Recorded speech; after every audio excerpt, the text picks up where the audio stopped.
여러분 평안하십니까? 오늘도 말씀과 함께 주님의 은혜 가운데 거하시기 바랍니다. 오늘 말씀은 욥기 마지막 장인 42장입니다. 말씀 개요입니다.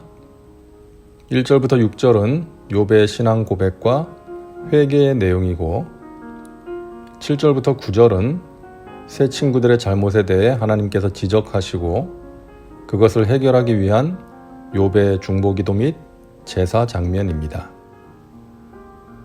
10절부터 17절은 욥의 회복과 갑절의 축복을 받는 내용입니다. 말씀 묵상입니다. 하나님께서 나타나셔서 욥에게 주신 메시지를 통해 욥은 하나님의 절대적인 주권과 섭리 그리고 자신의 영적인 무지와 교만을 깨닫게 되었습니다. 그래서 하나님께 이렇게 말씀드리죠. 욥이 야훼께 대답하여 이르되 주께서는 못하실 일이 없사오며 무슨 계획이든지 못 이루실 것이 없는 줄 아오니 무지한 말로 이치를 가리는 자가 누구니이까 나는 깨닫지도 못한 일을 말하였고 스스로 알 수도 없고 헤아리기도 어려운 일을 말하였나이다. 욥은 하나님께서 하셨던 말씀을 인용하면서 스스로를 책망합니다. 자신이 그동안 무지한 말로 이치를 가렸다는 것이죠. 하나님의 주권적인 섭리가 인간으로서는 알기 힘든 기묘한 것이기 때문에 그것을 판단하고 거기에 대해서 함부로 말하며 하나님께 항변하는 것이 얼마나 어리석은 행동이었는지를 하나님의 말씀을 통해서 깨달은 것입니다. 그래서 욥은 회개합니다. 그러므로 내가 스스로 거두어드리고 티끌과 재 가운데에서 회개하나이다. 여기서 거두어드린다라는 말은 히브리어로 마아스인데요. 거부하다, 취소하다라는 의미가 있습니다. 지금까지 자신이 하나님과 하나님의 섭리에 대해서 함부로 말한 것을 취소하겠다는 것이죠. 욥은 자신이 당한 고난의 이유를 몰랐기 때문에 너무나 억울하고 고통스러워서 하나님께 대들었던 것입니다. 그때 하나님께 함부로 했던 말을 취소하겠다는 것이죠. 욥이 이런 고백을 하게 된 것은 하나님을 직접 체험했기 때문이었습니다.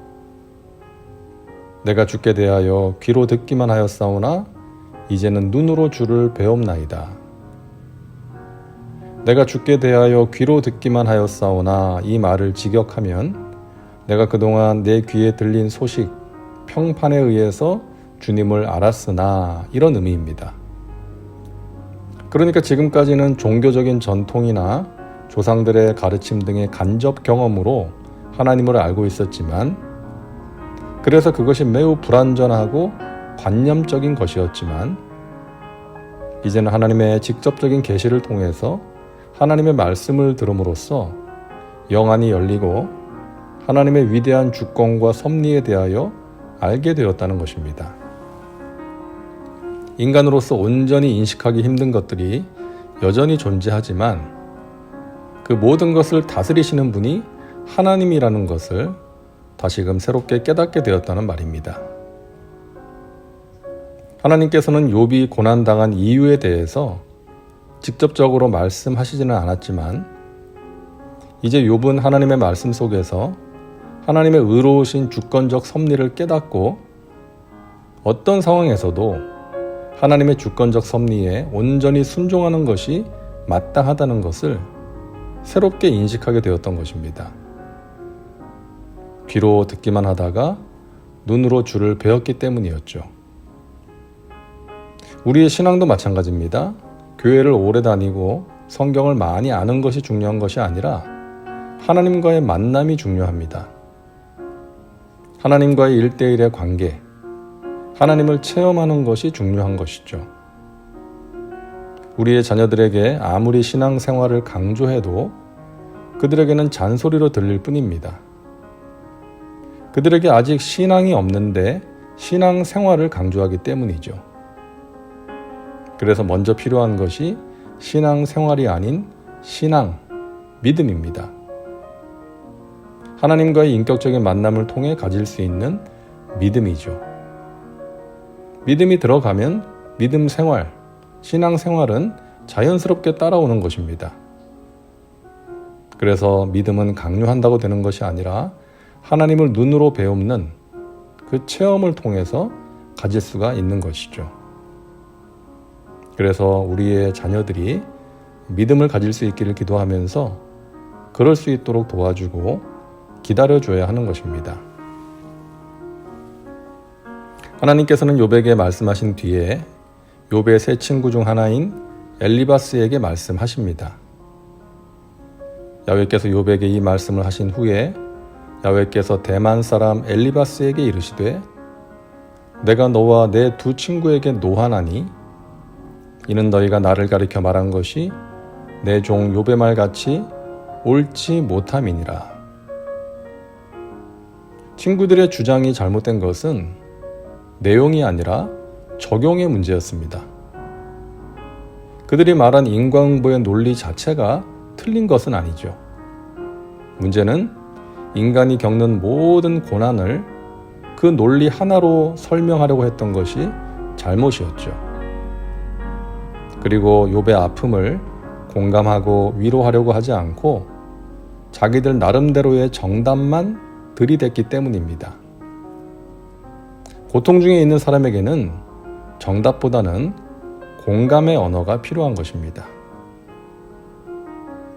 욥의 친구들은 하나님의 말씀을 따라 욥에게 가서 번제를 드립니다. 그리고 욥은 그들을 위해서 기도합니다. 자신에게 아픔과 상처를 주었던 친구들을 위해 기도한 것입니다. 그랬을 때에 하나님께서는 욥의 모든 것을 회복시켜 주셨습니다.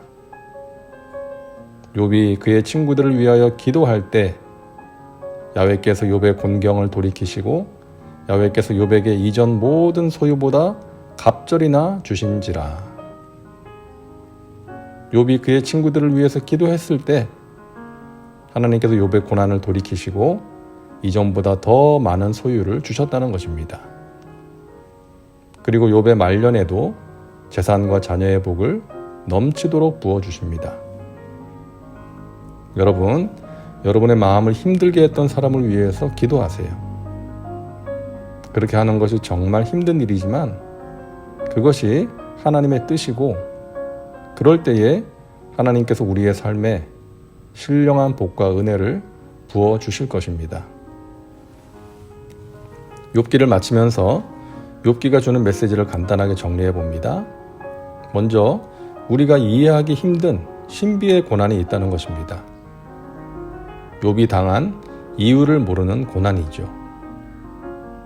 고난의 원인은 다양합니다.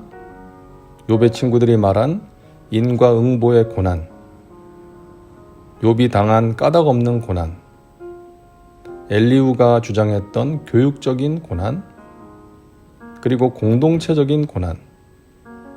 내가 속한 공동체가 힘들어지면 나도 힘든 것이죠.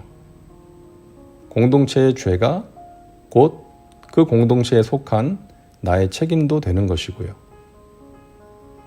그리고 예수님이 당하셨던 대속적인 고난도 있는 것이죠. 내가 잘못한 것이 없는데 누군가의 잘못을 대신 감당하게 되는 경우죠. 자, 이렇듯 고난의 원인은 다양합니다. 그리고 그 고난에는 반드시 끝이 있습니다. 고난은 과정입니다. 지나가는 것이죠. 그리고 우리는 그 고난 속에서 우리의 삶과 하나님에 대해 더 깊이 알 수 있습니다. 자신을 겸손하게 돌아볼 수 있고 더 나아가 자신의 부족함을 고백하며 회개하는 마음을 갖게 되는 것이죠. 그리고 삶의 고난은 하나님을 향해 한 걸음 더 가까이 나가게 하는 다리 역할을 한다고 볼 수 있습니다. 여러분이 만나는 고난을 통해서 하나님을 경험할 수 있기를 바랍니다. 하나님의 섭리를 믿음으로 받아들이고 맡길 수 있기를 바랍니다. 그러함으로 더욱 성숙해지고 깊어지고 풍성한 삶이 되기를 간절히 바랍니다. 다음은 말씀 적용입니다. 오늘 말씀을 통해 당신에게 주시는 메시지는 무엇입니까? 자신과 삶에 구체적으로 적용하시기 바랍니다. 이제 기도합니다. 사랑과 은혜가 풍성하신 하나님, 오늘도 말씀과 함께 살게 하시니 감사합니다. 욥기 말씀을 통해서 고난에 대해 묵상하게 하시고 우리가 어떤 존재인지를 생각하게 하시니 감사합니다. 이유를 알기 힘든 고난 속에서 하나님의 주권과 섭리를 믿음으로 받아들일 수 있도록 도와주옵소서. 어떤 상황 속에서도 의로우신 하나님을 신뢰하게 하여 주옵소서. 고난을 통해서 망가지는 것이 아니라 온전하게 되는 은혜를 주시옵소서. 예수님의 이름으로 기도하옵나이다. 아멘. 오늘도 말씀과 함께 은혜 가운데 거하시기 바랍니다. 여러분 사랑하고 축복합니다.